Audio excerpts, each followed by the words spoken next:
ये तो विद्वान है, पढ़े लिखे हैं, लेकिन उनके पास विद्वत्ता है, तो विद्वत्ता सभर वो पार्थेश्वर महादेव की पूजा करेंगे।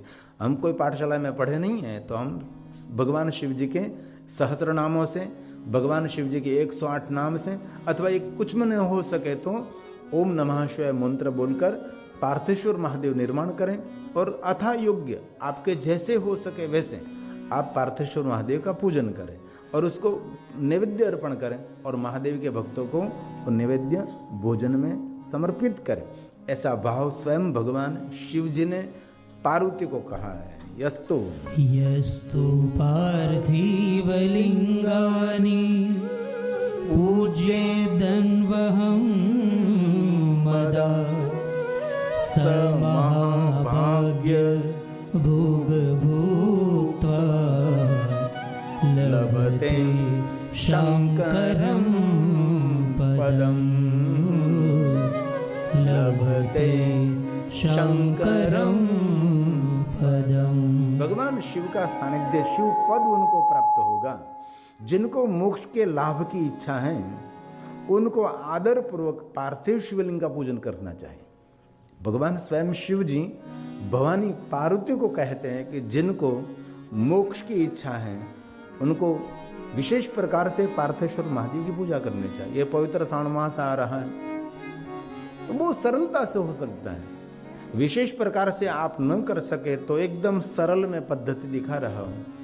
आपके वहाँ तुलसी का गमला तो है ही, उसके अंदर मिट्टी रहते हैं, लेकिन मिट्टी होनी चाहिए। यहाँ तो और कुछ डालते हैं, खबर नहीं, कचरा जैसा कुछ डालते हैं। वहाँ एकदम शुद्ध मिट्टी होनी चाहिए ना, यहाँ तो कुछ और कुछ अंदर डालते हैं, पता नहीं।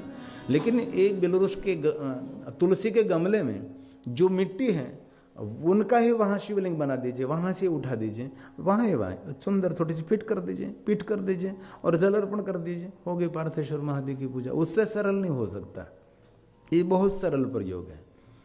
जो तुलसी का गमला है तो उसके अंदर मिट्टी रहती, उसका ही वहाँ ही शिवलिंग बना दो, ऐसे ही शिवलिंग बने, इतना तो कर सकते हैं ना। सुंदर नीचे ऐसे पीठ बना दो, कुमकुम चंदन चावल थोड़ा सा, बहुत नहीं, और जल अर्पण कर दीजिए, होगी पार्थेश्वर महादेव की पूजा।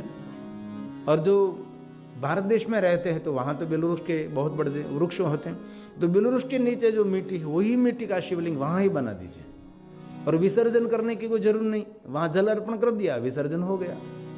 इतनी सरल पार्थेश्वर महादेव की पूजा है। इसलिए भगवान स्वयं कहते हैं जिनको अपने जीवन में मोक्ष के लाभ की इच्छा है उनको विशेष प्रकार से पार्थेश्वर महादेव की पूजा करनी चाहिए। और आगर कहा मिट्टी का लिंग महादरिद्रता को मिटा सकता है। पार्थेश्वर महादेव की नित्य जो पूजा करते हैं उसकी दरिद्रता कभी नहीं रहती। भगवान शिवजी निर्धनता को दूर कर देते हैं, और शिवजी ऐसे एक देव हैं निर्धनता को दूर करते हैं। गुरु वशिष्ठ महाराज ने एक स्तोत्र का गायन किया है। इनमें गुरु वशिष्ठ महाराज ने स्वयं ने वचन दिया है कि जो कोई भगवान शिव का आराधन करेंगे, जो कोई महादेव को याद करेंगे और शिव जी का अर्चन पूजन करता रहेगा, उसके कुल में कभी निर्धनता नहीं रहेगी। स्तोत्र का नाम है दारिद्र्य नाशक स्तोत्र, निर्धनता को दूर करता है।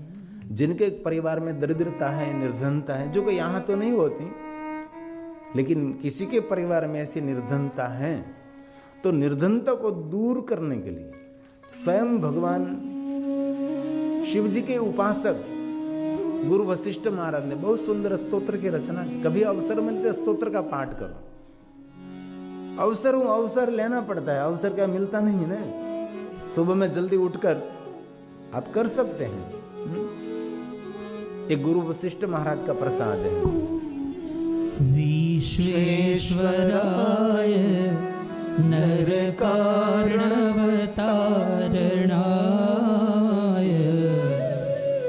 कर्णामृताय शशिशेखरधारणाय कर्पूरकान्ति धवलाय जटाधराय दारिद्र्य दुःखदहनाय नमः शिवाय। बोलिए साथ में, दारिद्र्य दुःखदहनाय नमः और एक बार बोलिए, शिवाय। आवाज निकालिए। दारिद्र्य दुःखदहनाय नमः शिवाय। ये पूरा स्तोत्र न बोले तो एक अंतिम पंक्ति बोलकर भगवान शिव जी को पुष्प चढ़ावे, पूजा करे, जल चढ़ावे, कर सकते हैं। इसीलिए जिनको जीवन की निर्धनता में से मुक्त होना है उनके लिए विशेष प्रकार से पार्थेश्वर महादेव की पूजा करें। इसमें शिव महापुराण ग्रंथ में कहा है, जो कोई पार्थेश्वर महादेव की पूजा करते हैं, दरिद्रता का नाश करते हैं, उसके पूजन से सामान्य लक्ष्मी नहीं, बड़ी लक्ष्मी की प्राप्ति होती है। छोटी छोटी लक्ष्मी नहीं, लक्ष्मी कामूर्ति शिवम। भगवान शिव की साधना से जो लक्ष्मी मिलती है वो लक्ष्मी कामना की पूर्ति करती है और संपूर्ण परिवार का कल्याण भी करते हैं। ये कितनी सुंदर महिमा है। सामान्य लक्ष्मी नहीं, ऐसी लक्ष्मी मिलेगी जायते नात्र संशय। बहुत लोगों को लक्ष्मी मिली है लेकिन कामना की पूर्ति नहीं करती। बहुत लोगों ने लक्ष्मी उसके पास है लेकिन परिवार का कल्याण नहीं करती। लक्ष्मी कामोर्ची शिवम, महादेव की साधना से ऐसी लक्ष्मी मिलेगी, कामना की भी पूर्ति भी करेगी और परिवार का कल्याण भी करेगी। इसलिए शिव महापुराण ग्रंथ में कहा है कि जो कोई मनुष्य पार्थेश्वर महादेव का पूजन करते हैं उसको सामान्य लक्ष्मी नहीं, बड़ी लक्ष्मी मिलेगी और वो मनुष्य वीर्यवान होगा। वीर्यवान मतलब भगवान शिव जी का परम भक्त है, वीर्यवान मतलब शक्तिशाली होगा। तो कभी अवसर मिले तो जरूर विशेष प्रकार से पार्थेश्वर महादेव की पूजा करें। पवित्र सावन मास आ रहा है तो यहाँ भी इस राम जी के सानिध्य में भी दीपक भाई ऐसा उत्सव करना चाहिए। रोज न कर सके लेकिन सोमवार के दिन तो करें। विशेष प्रकार से पार्थेश्वर महादेव पूजा उत्सव करें।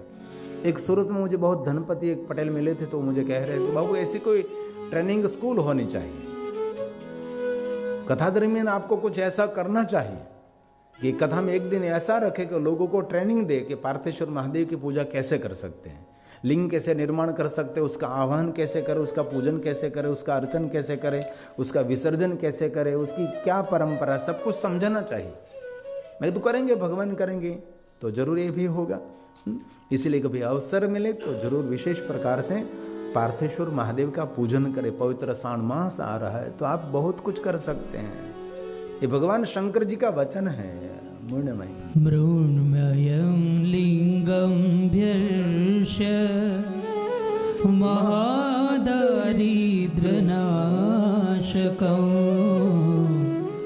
महतिं श्रियमाप्नोति। महती बड़ी लक्ष्मी, महती कितना सुंदर शब्द है। श्रिया लक्ष्मी जी। वीर्यं तेजश्च विन्दति। तो कभी अवसर मिले विशेष प्रकार से भगवान पार्थेश्वर महादेव का पूजन करें। जितना हो सके इतना शिव का अर्चन पूजन स्मरण करना चाहिए। और आगे कहा, पूजन किया हुआ नर्मदा का शिवलिंग। बहुत सारे घर में नर्मदेश्वर महादेव रहते हैं। नर्मदेश्वर महादेव की बहुत महिमा है। सभी शिवलिंगों की प्रतिष्ठा विधि करनी पड़ती है, परंतु भगवान नर्मदेश्वर महादेव की प्रतिष्ठा विधि न करो तो भी सभी शिवलिंग प्रतिष्ठित हैं। कभी आपको काशी जाने का अवसर मिले तो काशी विश्वनाथ का जो शिवलिंग है वो नर्मदेश्वर महादेव है। मूल शिवलिंग तो रहा नहीं, वो तो काशी में सब कुछ छिन्न भिन्न कर दिया था। काशी में कोई शिव पूजा भी नहीं कर सकते, ऐसा भी बहुत कुछ हो गया था हमारे भारत देश के अंदर। 700 साल गैर हिंदुओं ने राज्य किया, बहुत कुछ छिन्न भिन्न बहुत कुछ तोड़ दिया था। ये तो महारानी अहल्याबाई ये परम शिव भक्त थी। उसने जहां जहां शिव पूजा नहीं होती थी वहां लश्कर लेकर पहुंचती थी और वहां शिव पूजा का प्रारंभ करा देती थी। कभी अवसर मिले तो उस पर सीरियल भी बनी है ना, महेश्वर जिनकी राजधानी है, माता नर्मदा के तट पर पूरा बहनों का लश्कर तैयार किया था, गर्जना करके बाहर निकली थी। और इसी समय तो बहन घर से पैर तो नहीं रख सकती थी, लेकिन कोई भी बहनों का आवाज भी घर से बाहर नहीं निकलना चाहिए। इतनी मर्यादा, इतनी नारी को पकड़ कर रखा था। और इसी समय में महारानी अहल्याबाई ने क्रांति की थी। और सोमनाथ में भी ऐसा ही था। सोमनाथ में कोई शिव पूजा करते थे तो वहां गैर हिंदुओं का राज था, उसको मृत्यु दंड दिया जाता था।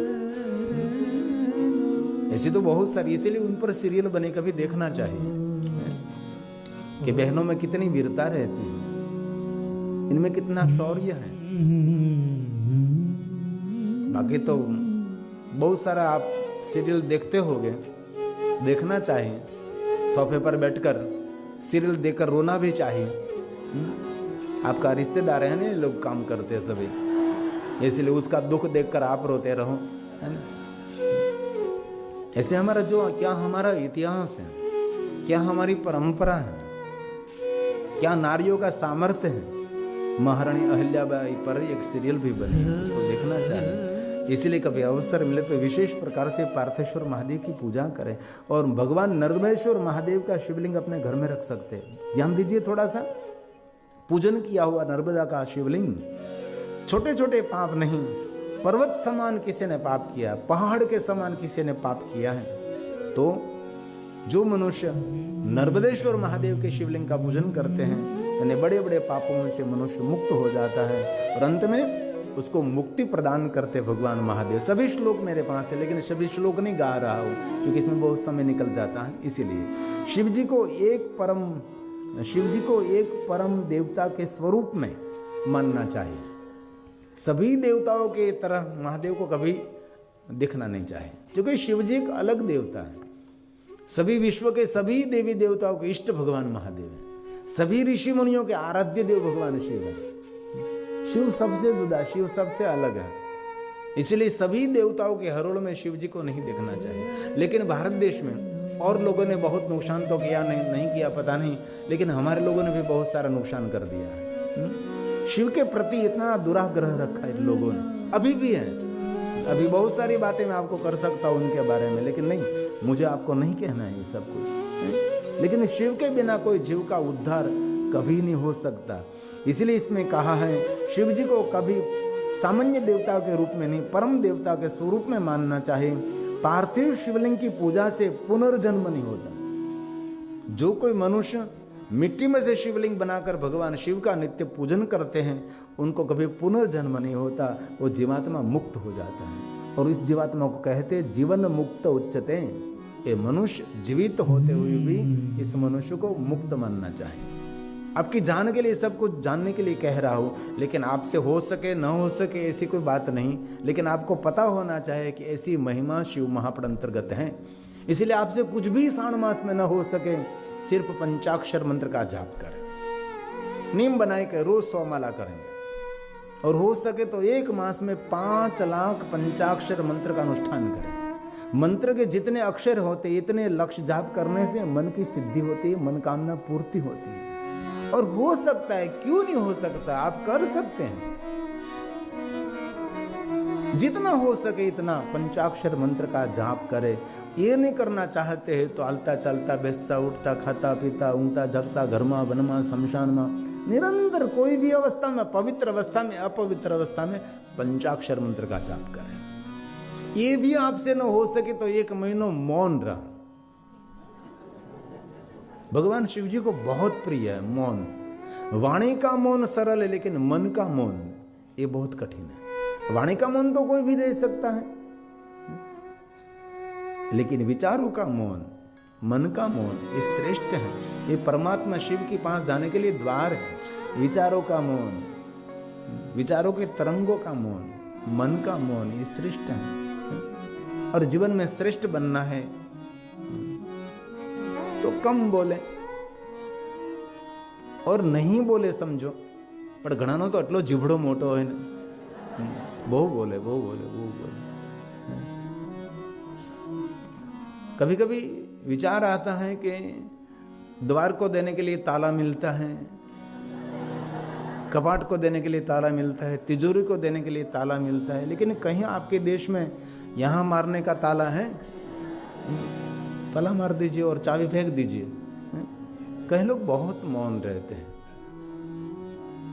मौन रहना श्रेष्ठ उपासना है। शिव जी ने तो उन पर बहुत सारा प्रवचन भी दिया है। शिव जी के सिवा अगर दूसरे कोई देवता में आसक्त हैं और पार्थिव शिवलिंग की पूजा करते हैं तो उनको तो फल मिलता है। गौतम ऋषि ने